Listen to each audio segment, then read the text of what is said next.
Whenever I hear a news broadcast now, it honestly feels like that somehow Rishi Sunak has sneezed, and then through pure chaos theory, this has somehow caused some new latest gaffe. It honestly does feel that way. Um, I've said this before. This doesn't feel like a general election. This just feels like a new season of the thick of it, and we're just getting an almost new episode every single day. Honestly, feels like this well and truly almost every single day of this election. If not every other day, we have had something or another happen. If not at a national level, we're then hearing stuff from local levels of the Tory candidate is nowhere to be seen. Look how far you want and wide. There's plenty of constituencies who have seen hide nor hair of their Tory candidate.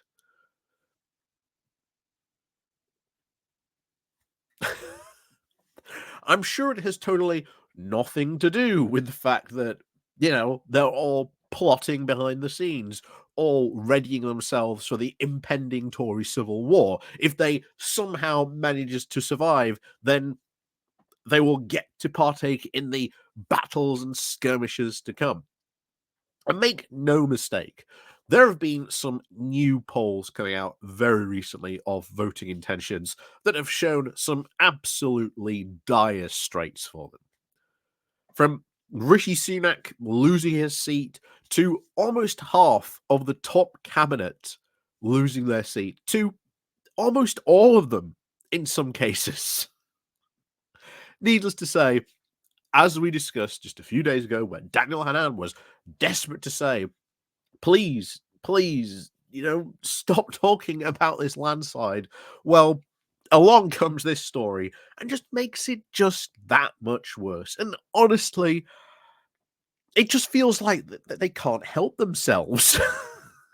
But before we go into this, please do remember to click on the like, share, and subscribe button. And of course, down below, there's links to my Patreon page, the Buy Me Coffee link, where you can, buy me coffee, the YouTube thank you button, and of course, as always, there is the Pony Club as well down below, and the Patreon page, and the YouTube thank you button as well. So, yeah, I think I've mentioned that twice now, but there you go.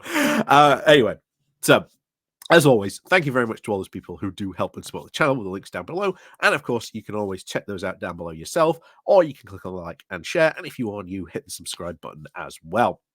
So, what's been going on? Well, well, first things first. Turns out that a couple of Tories, and shockingly, it seems to have been two or three, seems to have been caught up in this, have been caught out placing bets. Now you think, well, placing bets, that's not too, too suspicious, is it? Well, it is. If, let's just say, the day before this particular general election was announced, you were a Tory MP who just happened to be putting a bet on when the Tory general election was going to be, or even you happen to be a part of Rishi Sunak's own team.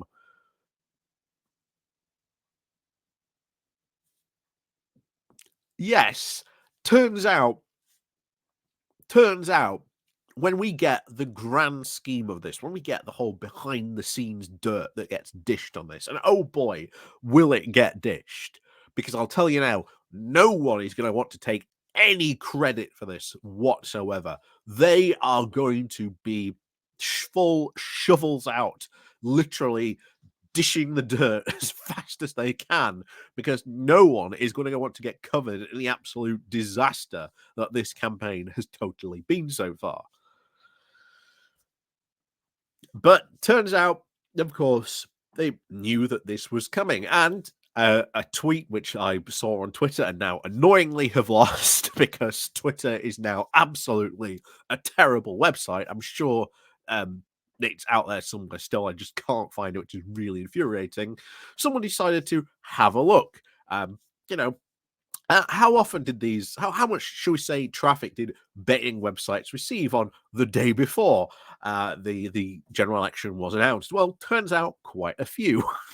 So, it would not surprise me if in the coming days, not only do we get a couple of more Tories being caught out by this, maybe even family members of these particular Tories, for insider trading, which is where, of course, the crime comes in. This is why the Gambling Commission is investigating some of these things.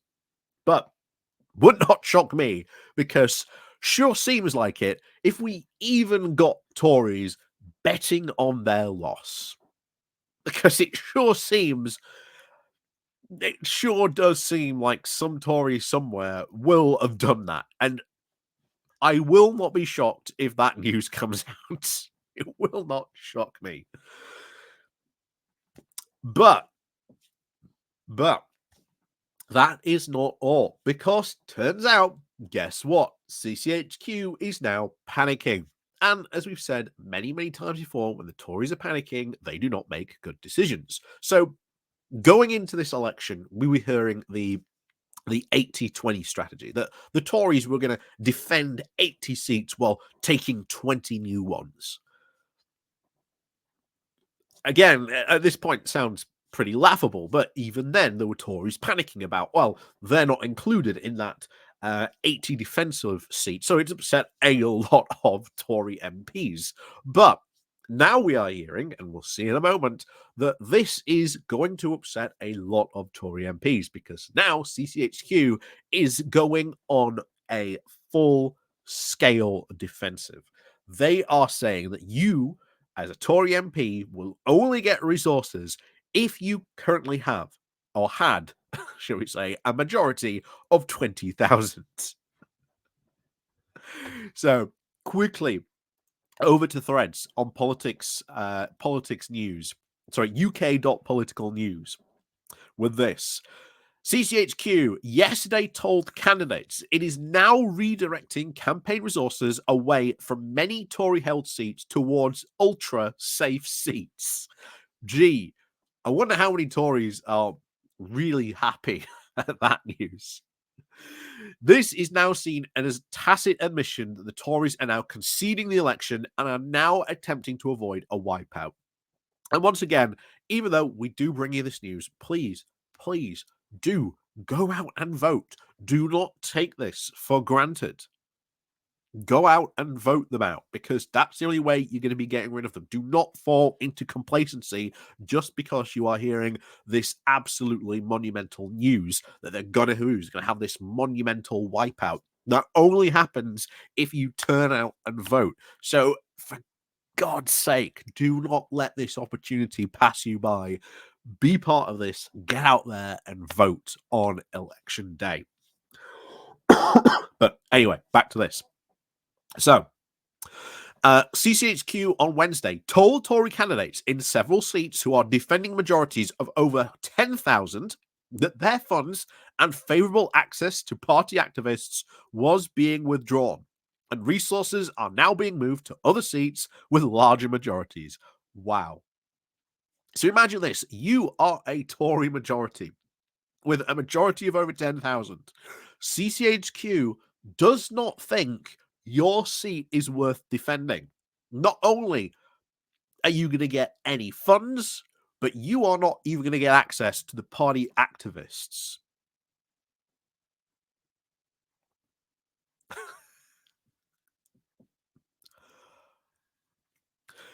Anyway, this relocation of major resources just 2 weeks before polling data suggests that the Tories are now making major strategic shifts towards a defence ultra of safe seats. Rishi Sunak's own seat will likely get extra resources after signs it is in danger.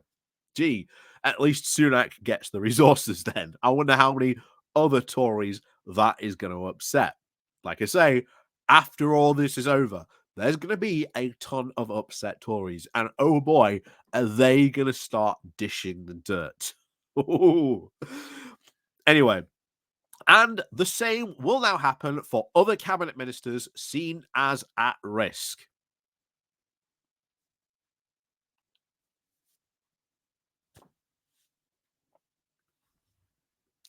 Gee, gonna be lots of happy Tory candidates at this. Anyway, but there's someone else who does once again make this point. I remember 1992 and the Basildon result. So until the first major marginal seat results come in, I will not believe a thing. That is true. Please get out and vote. Don't let this be a 92 or anything like that. Get out and vote. Someone else saying, in our battleground seat, we've been hearing no one or anything from the sitting Tory.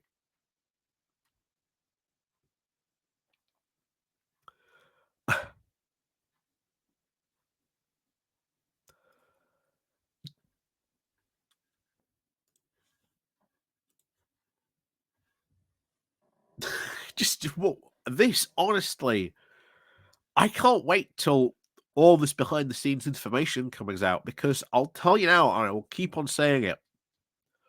If you think it's this bad on the looking, outside looking in, imagine how it is on the inside looking out.